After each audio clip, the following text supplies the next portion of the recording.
Hi there, my name's Megan. Today we're going to do a little bit of stretching for the back of the calves and the back of the lower leg.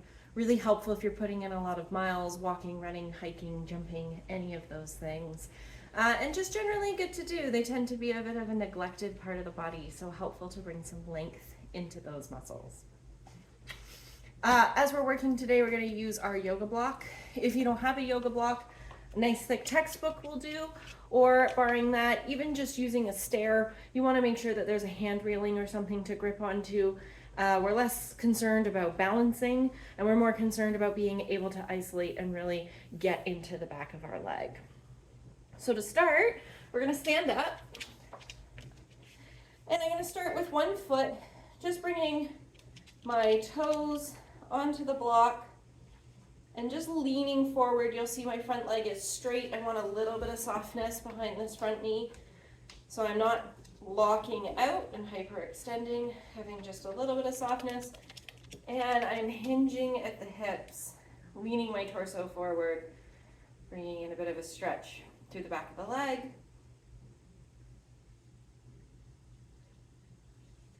And then I'm going to do the same thing on the other side. Toes are up. This is my leg locked out, so I'm going to bring in just a tiny bit of softness, hinging at the knee, bringing belly and chest forward.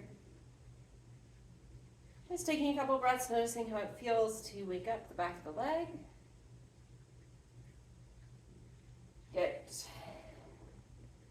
And then moving into something similar, I'm going to put the front half of my foot on my block. Just bring my leg up out of the way, and I'm going to drop my other heel down. I might even stand on the front of my block if it feels like it's lifting. So this front leg where my toes are waving, it's just there as a counterweight. And letting my body weight drop into my back heel can feel a really strong line of pull up from the Achilles into the lower bottom half of my right leg. Still have a little bit of softness in behind the knee, being careful not to lock it out. And letting the breath come nice and easy here.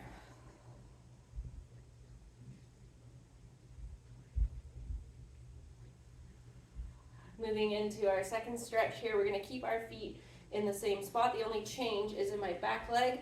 I'm going to take a really deep bend, allowing my body weight to come forward. You can see I'm resting on my screen door here.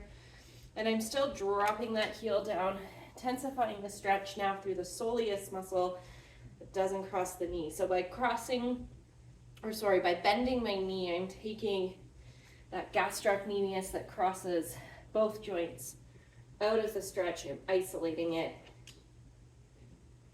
And I'm just noticing the difference. Keeping that breath nice and steady.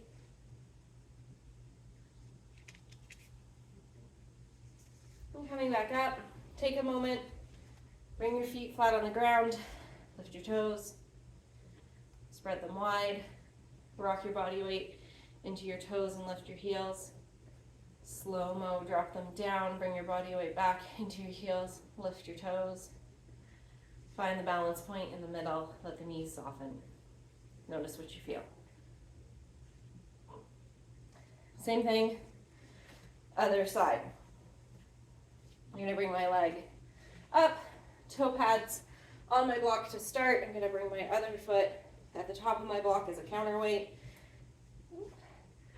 And in my back foot, I'm dropping my heel down, keeping that straight leg bent, but just bringing a small amount of softness into the knee.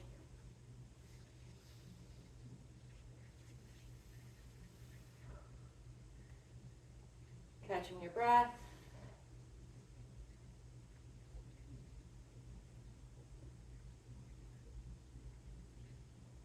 Noticing how it feels on this side.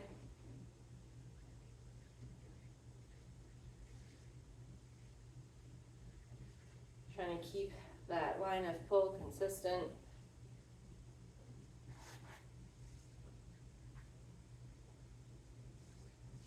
And then nice deep bend in through the knee. Sink a little deeper. Heel keeps pulling down to the floor.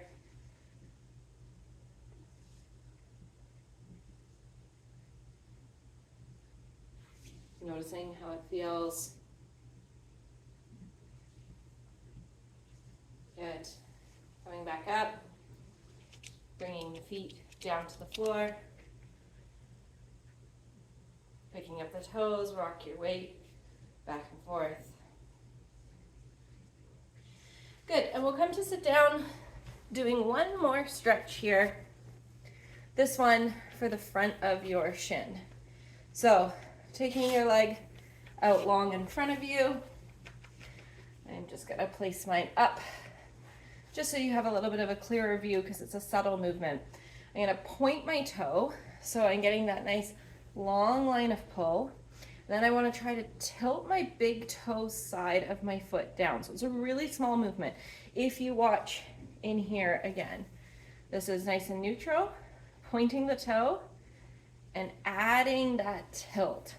And that's really gonna activate in through the front of the shin. Super helpful if you're struggling with shin splints.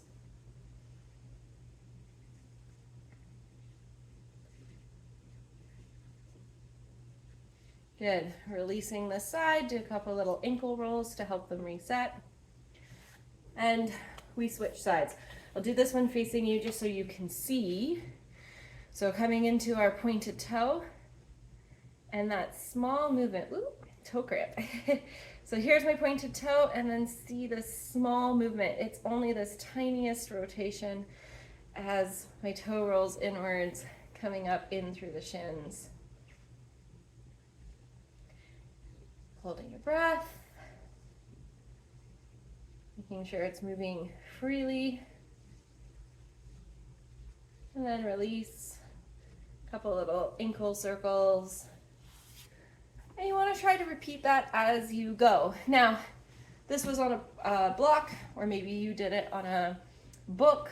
If you're doing this on a stairwell, you can do both heel drops at the same time. If you have the time, I would still recommend doing one side, then the other, and then repeating them again. Just because you have two legs doesn't mean you use them the same way. It's likely that your gait is slightly different side to side. You might favor one side more than the other, or weight bear on one side more than the other. And so taking time to really notice what you feel one side at a time has a great deal of benefit for long-term practices where time allows. So give it a try and let me know how it goes.